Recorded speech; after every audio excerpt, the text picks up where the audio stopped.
Welcome students. देखिए, हम applications of conduction पढ़ चुके हैं इस चैप्टर में, एप्लीकेशंस ऑफ कन्वेक्शन पढ़ चुके हैं। अब हम पढ़ेंगे एप्लीकेशंस ऑफ रेडिएशन।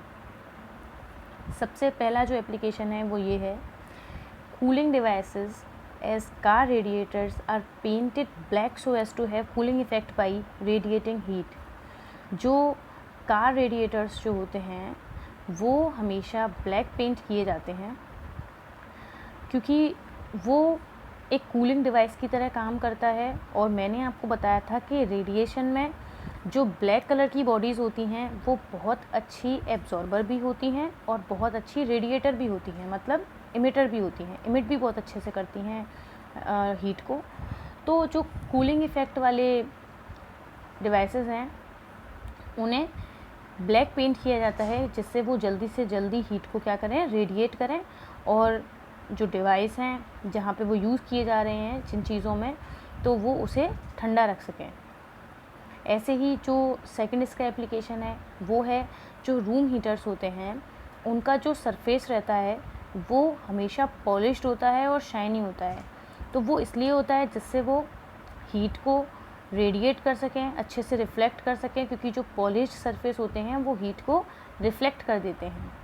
तो वो हीट को रिफ़्लेक्ट करके उसे पूरे रूम में फैला दें, इसलिए रूम हीटर्स में जो सरफेस होते हैं वो पॉलिश्ड और शाइनी होते हैं।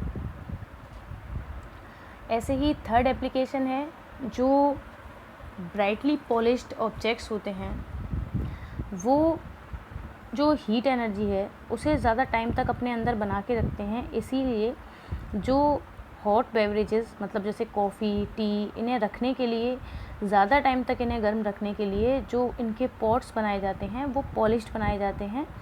क्योंकि एक इसकी एक्टिविटी भी मैंने आपको समझाई थी जिसमें जो पॉलिश्ड या जो लाइट कलर की चीज़ें होती हैं वो हीट को बहुत देर से ही लूज़ करती हैं और बहुत देर से ही उसको एब्जॉर्ब करती हैं। तो यहाँ पे अगर हम किसी ऐसे बेवरेज को, गर्म बेवरेज को स्टोर करना चाहते हैं तो हम उस पॉट को जिसमें उसे रखा जाता है उसे पॉलिश्ड बना देते हैं, जिससे उसमें से हीट एनर्जी का जो लॉस है वो धीरे धीरे हो।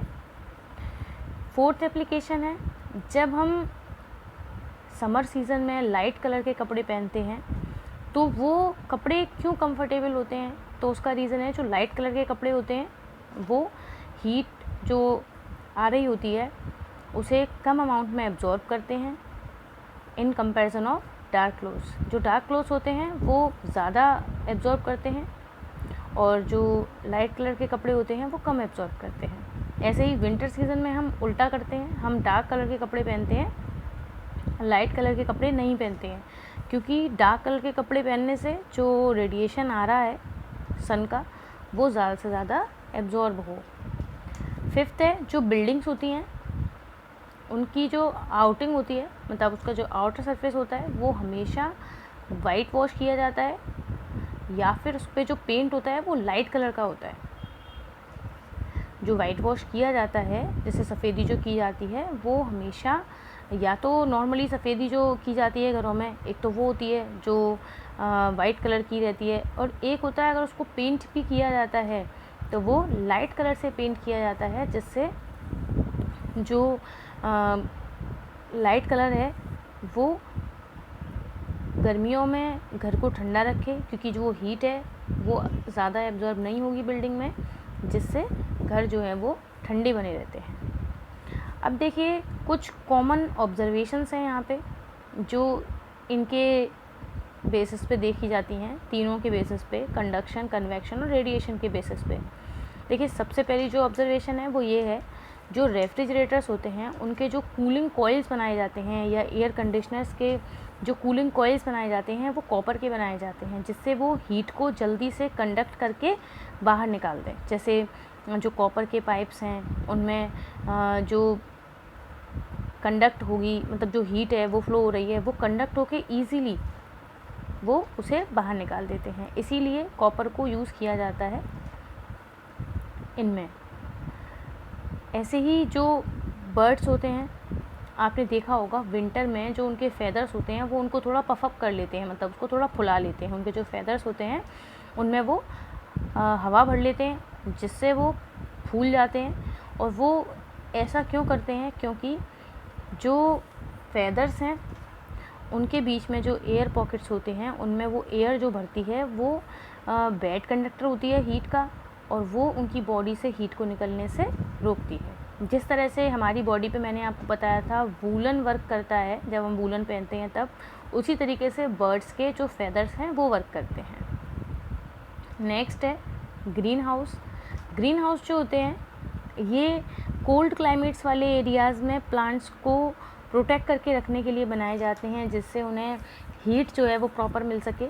तो इसके लिए क्या किया जाता है, देखिए ग्रीन हाउस जो होते हैं वो ग्लास के बनाए जाते हैं। ग्लास का बना हुआ एक पूरा हाउस होता है जिसमें अंदर प्लांट रखे होते हैं। तो जो सन का रेडिएशन है वो अंदर आता है ग्लास के थ्रू। जो हाउस के अंदर जो प्लांट्स हैं, जो वहाँ की अर्थ है, वो उस रेडिएशन को एब्जॉर्ब कर लेती है और अंदर की जो एयर है उसका टेम्परेचर बढ़ जाता है कंडक्शन और कन्वेक्शन की वजह से, और जो गर्म एयर है अंदर की वो अंदर ही रहती है, और जो हीट है जो चाहिए प्लांट को एक नॉर्मल हीट, वो हीट उन्हें मिल जाती है। ऐसे ही जो फैक्ट्री की रूफ्स होती हैं वो हमेशा शाइनिंग एल्यूमिनियम पेंट से पेंट की जाती हैं, जिससे कि जो हीट का लॉस है वो विंटर में कम हो और समर में एब्जॉर्प्शन कम हो। मतलब दिन जब विंटर का सीज़न रहता है तब तो हीट कम बाहर निकले, और जब समर सीज़न आता है तब हीट का जो एब्जॉर्प्शन हो, जब हीट एब्जॉर्ब हो तो वो कैसे हो, कम हो, जिससे अंदर का टेम्परेचर जो है वो मॉडरेट रहे, मीडियम रहे। ऐसे ही एक और है इसमें ऑब्जर्वेशन, वो है थर्मोस फ्लास्क की। जो थर्मस फ्लास्क आप यूज़ करते हैं हॉट और कोल्ड कोई भी टाइप की ड्रिंक्स को रखने के लिए, तो देखिए बहुत ज़्यादा टाइम तक आप ये देखते हैं कि जो टेम्परेचर है वो लंबे टाइम तक उस ड्रिंक का वैसा ही बना रहता है। तो जो हीट का लॉस और गेन होता है उस फ्लास्क में से वो बहुत कम होता है। मतलब बहुत टाइम लगता है थर्मोस फ्लास्क में रखी हुई किसी भी चीज़ को, अगर गर्म चीज़ रखी हुई है तो उसे ठंडा होने में, और कोई ठंडी चीज़ रखी है तो उसे गर्म होने में। देखिए ऐसा क्यों होता है? क्योंकि उसकी जो डिज़ाइनिंग की जाती है वो इस हिसाब से की जाती है जिससे उसमें हीट का जो लॉस है और गेन है वो कम से कम हो पाए। इसकी ग्लास की डबल वॉल बनाते हैं, मतलब ग्लास की शेल जो होती है वो डबल वॉल होती है जिसके बीच में वैक्यूम कर दिया जाता है। देखिए यहाँ पे डबल वॉल दिखाई दे रही है, बॉटल लिखा हुआ है एरो से।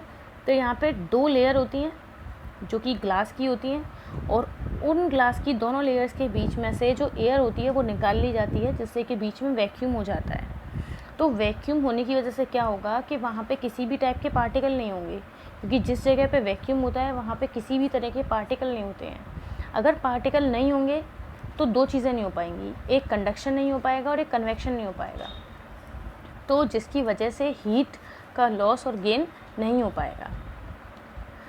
और दूसरी जो चीज़ इसमें की जाती है वो है रेडिएशन की वजह से। अब हमें इसे प्रोटेक्ट करना है कि रेडिएशन की वजह से हीट ना अंदर पहुँचे ना अंदर की बाहर निकले, तो इसके लिए हम उस पर पेंट कर देते हैं, और सिल्वर कलर का पेंट किया जाता है, पॉलिश्ड एकदम से शाइनी उसको बना दिया जाता है, जिससे हीट जो पॉलिश सरफेस होते हैं उनसे कम ही लॉस होती है और कम ही एब्जॉर्ब होती है। तो इस वजह से इसको तीनों ही चीज़ों से बचाने के लिए हम क्या करते हैं, कंडक्शन और कन्वेक्शन से हीट का लॉस होने के लिए या गेन होने के लिए बचाने के लिए हम क्या करते हैं, वॉल्स के बीच में वैक्यूम कर देते हैं, और रेडिएशन से बचाने के लिए हम उसको पॉलिश कर देते हैं, जिससे रेडिएशन ज़्यादा नहीं हो पाता है। तो इस तरह से जो थर्मोस फ्लास्क होते हैं वो ज़्यादा टाइम तक किसी भी ड्रिंक को हॉट या कोल्ड रख सकते हैं। अब यहाँ पे आपका ये चैप्टर फिनिश हो जाता है, जिसमें मैंने आपको हीट के बारे में, टेम्परेचर के बारे में, थर्मोमीटर के बारे में बताया, और हीट का जो ट्रांसफ़र होता है वो किन 3 तरह से होता है, कंडक्शन, कन्वेक्शन और रेडिएशन, उनके बारे में बताया, उनकी एप्लीकेशंस के बारे में बताया। अब आप इस चैप्टर को, जो इसकी वीडियोस मैंने अपलोड की हैं, उन्हें अच्छे से सुनिए, और इस पूरे चैप्टर को अच्छे से समझिए। अगर इससे रिलेटेड आपको कोई भी डाउट है तो वो आप मुझसे क्लियर कर लें। Thank you.